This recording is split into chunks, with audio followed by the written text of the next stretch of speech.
You ever notice how a lot of people in America today look successful, but don't actually feel secure? That's become one of the strangest parts of modern life. Someone can make $80,000 a year, live in a decent apartment, drive a newer car, post vacation photos online, order dinner 3 nights a week, and still feel a small wave of panic every time they open their banking app. And maybe you know that feeling. Maybe you've felt that strange frustration of doing what you were told to do, working hard, staying responsible, trying not to be reckless with money, yet somehow still feeling like financial stability keeps moving farther away instead of closer. Because the truth is, a lot of people are not failing financially because they're lazy. They're failing because modern culture quietly trained them to spend first and think later. Every day there's another message telling people to upgrade something. Upgrade the apartment. Upgrade the car. Upgrade the wardrobe. Upgrade the phone. Upgrade the lifestyle. And after a while, people stop asking themselves a very important question.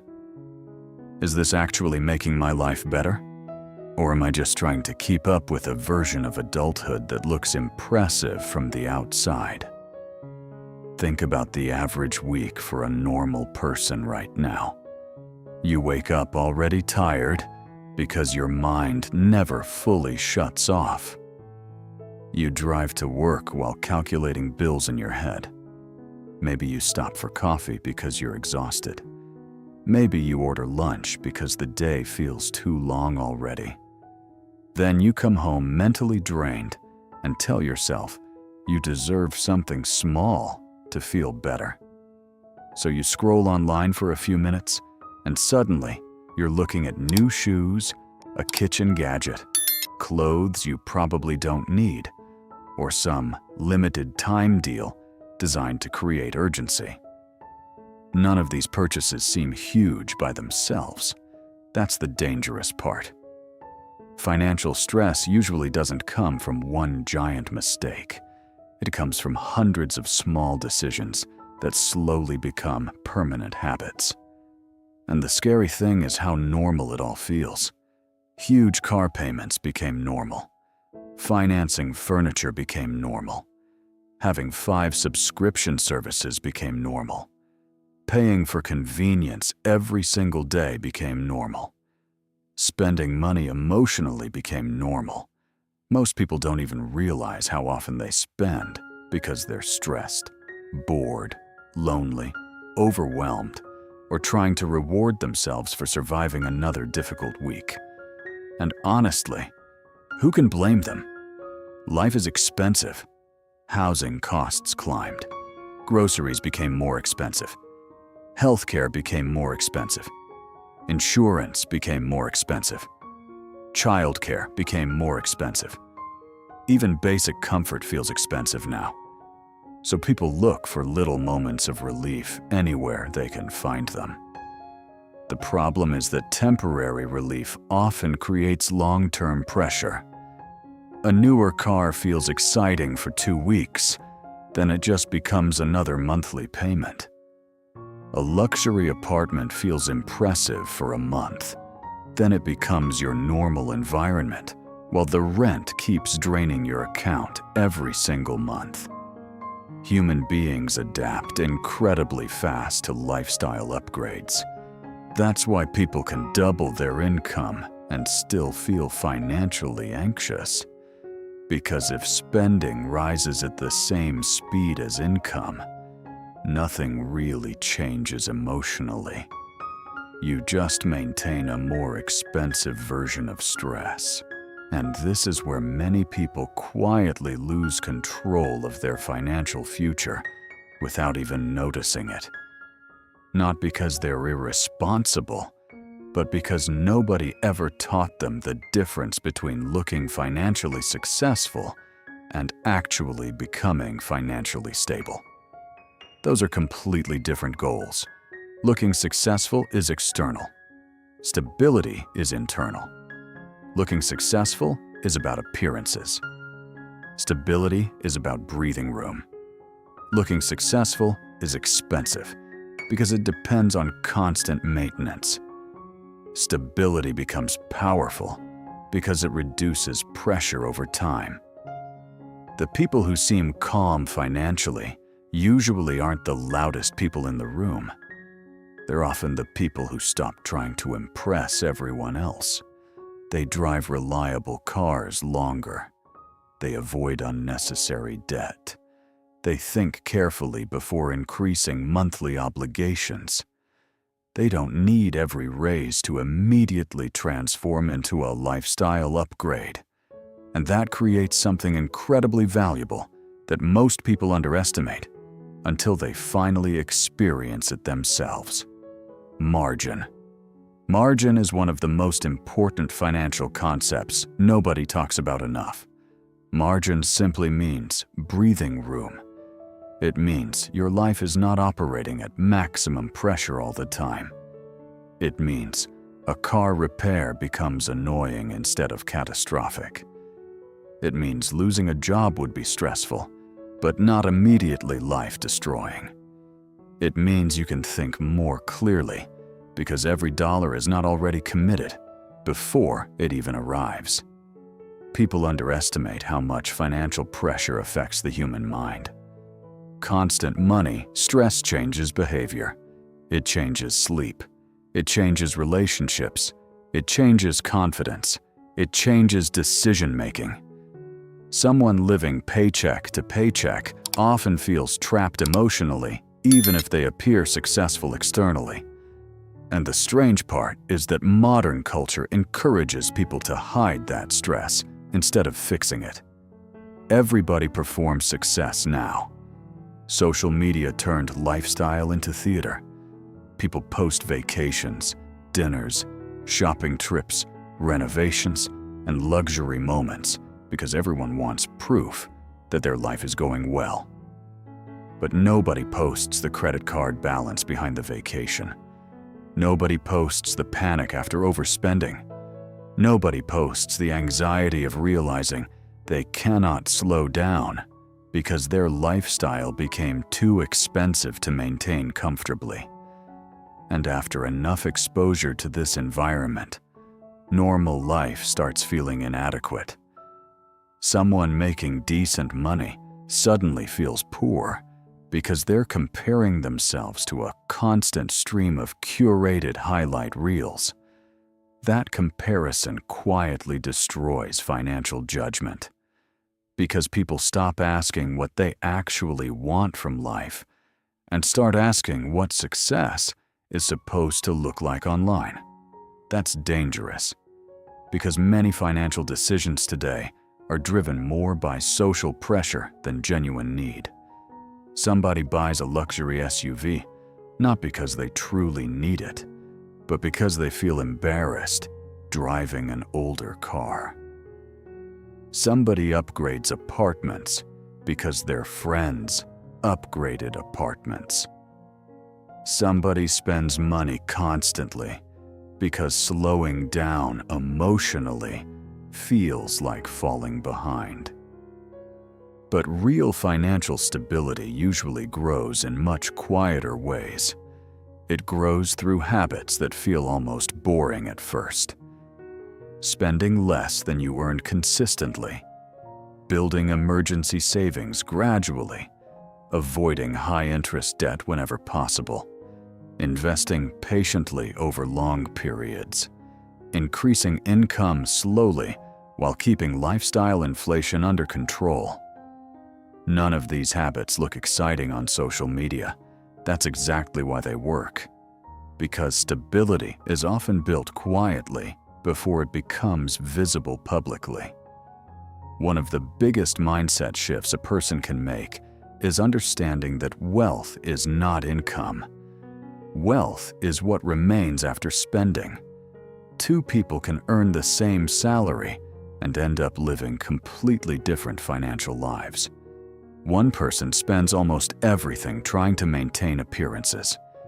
The other person builds savings slowly, and protects flexibility carefully.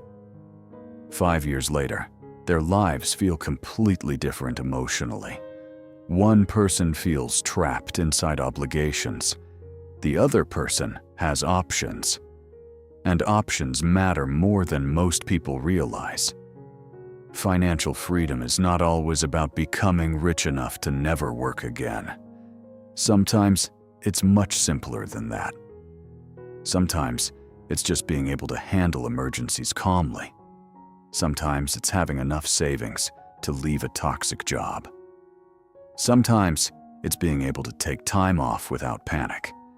Sometimes it's simply knowing that one mistake or one bad month won't destroy your entire life. That emotional stability matters deeply. And interestingly, it usually comes from ordinary behaviors, repeated consistently for long periods of time. That's why patience matters so much financially. Modern culture trains people to expect fast results from everything. Fast shipping, fast entertainment, fast success, fast transformation. But financial stability rarely happens quickly. It usually develops slowly enough that people almost don't notice it at first. The first few $1,000s saved can feel painfully slow. Paying off debt can feel endless. Investing initially feels boring because compounding has not had enough time to become visible yet. But eventually, consistency begins creating momentum. Compounding is one of the most important ideas in personal finance, and thankfully, it's actually simple. Compounding means growth building on previous growth over time. Imagine rolling a snowball downhill. At first, it barely changes, but as it continues moving, it collects more snow and grows larger naturally. Money can behave similarly when savings and investments are left untouched long enough. That's why many financial experts emphasize long-term investing. Not because investing guarantees success. Nothing guarantees success. Markets rise and fall. Economies change. Risk always exists. But historically, patient long-term investing allowed many ordinary people to slowly participate in economic growth over time, instead of depending only on paychecks forever. And this is where emotional behavior becomes incredibly important. Because one of the biggest financial mistakes people make is interrupting long-term progress emotionally. They panic during downturns. They obsessively check balances every day. They chase trends because they're afraid of missing out. But emotional reactions often create more damage than temporary setbacks themselves. Sometimes the smartest thing financially is simply refusing to react impulsively. That idea also applies to spending. Emotional spending quietly destroys financial progress because it creates a cycle where feelings drive decisions instead of intentional thinking. People shop because they're stressed. They order food because they're exhausted. They upgrade things because they feel stuck emotionally. Again, none of this makes someone weak. It makes them human. But awareness matters. One small habit that can change spending behavior dramatically is creating space between impulse and action. Waiting 24 hours before non-essential purchases. Asking yourself whether you would still buy something next week if nobody else ever saw it. Those small pauses interrupt emotional spending patterns surprisingly effectively, because many purchases lose their emotional power once urgency disappears. Another huge issue many Americans struggle with is debt, especially high-interest credit card debt. Credit cards themselves are not automatically bad.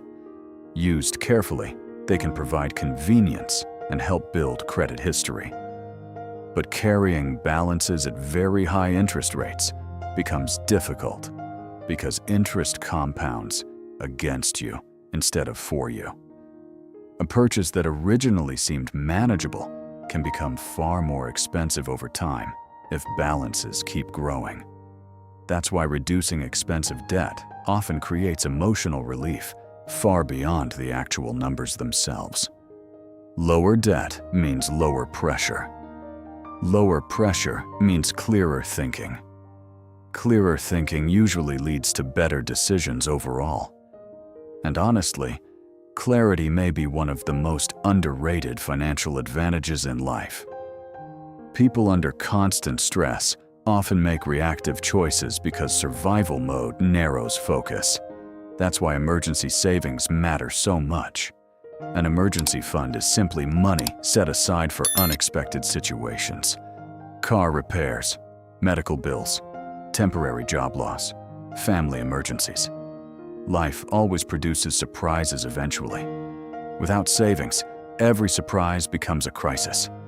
With savings, problems remain problems, but they stop becoming full-scale disasters emotionally. That psychological difference matters more than many people realize. People sleep differently when they know they have some protection against uncertainty. Another important financial shift happens when people stop tying self-worth to lifestyle.